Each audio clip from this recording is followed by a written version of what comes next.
အလှပဆုံး idiom တွေကိုလေ့လာကြမယ် all terms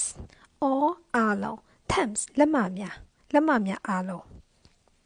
no all terms definition awkward especially with one's hands clumsy awkward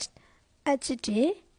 အချိုးမပြေသောဆက်ဆံရခက်သောကတိကောက်နိုင်သောကိုယ်ကာနိုင်သော clumsy ကိုယ်ကာနိုင်သောမတည်တတ်သော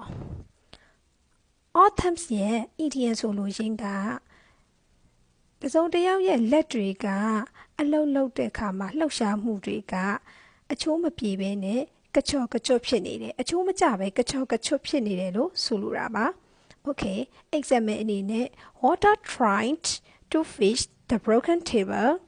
but couldn't he was all terms Walter က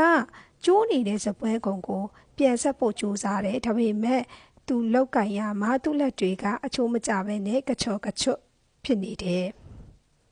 When it comes to using hammer and saw I'm all terms တူနဲ့လွှတ်ကိုအသုံးပြုဖို့ဖြစ်လာတဲ့အခါမှာကျွန်တော်လက်တွေကအချိုးမကျပဲနဲ့ကချော့ကချွတ်ဖြစ်တတ်ပါတယ်